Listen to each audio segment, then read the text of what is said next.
अस्सलाम वालेकुम। सुबह से मैं एक बात सुनने को मुझे मिल रही है कि मेरी सुलह हो गई है उन लोगों के साथ और कह रहे हैं कि मैं पाकिस्तान छोड़ के दुबई शिफ्ट हो गई हूँ। ऐसी बिल्कुल भी बात नहीं है। मैं इस टाइम लाहौर में ही हूँ और मैं डीआईजी पंजाब को रिक्वेस्ट करती हूँ कि वो मुझसे मिलें।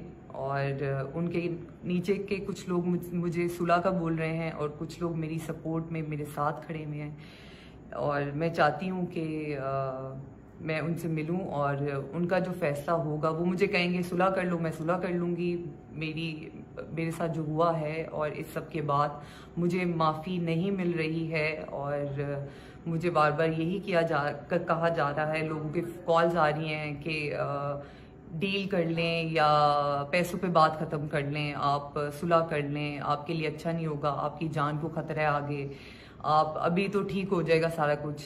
लेकिन मेरे साथ मेरी बहन भी है और हम दोनों की जान को बहुत ज़्यादा ख़तरा है। साल बाद नहीं, 2 साल बाद नहीं, वो लोग कुछ करा देंगे, कोई केस में डाल देंगे। कुछ लोग कह रहे हैं कि आपको मरवा देंगे, लेकिन देखिए मर तो मैं वैसे ही गई हूँ क्योंकि जो उन्होंने मेरे साथ किया है मुझे पूरी दुनिया में बदनाम कर दिया है। ठीक है, मैं तो मरने के मुकाम में थी जो वो करके गए थे। और 2 दिन तो मैं कमरे से नहीं निकली। उन्होंने मेरी वीडियो लीक की, उसके बाद जैसे मुझे मैसेजेस आना शुरू कर दिए, मैंने अपना इंस्टाग्राम डिलीट कर दिया, फेसबुक डिलीट कर दिया। मुझे समझ ही नहीं आ रही थी कि मैं क्या करूं। फिर मेरे कोई दोस्त हैं जानने वाले, उन्होंने मेरे जो लॉयर है उनका मुझे नंबर दिया। मैंने इनसे कांटेक्ट किया और मैं इनका बहुत ज़्यादा शुक्रिया अदा करना चाहती हूँ कि इस टाइम तक कोई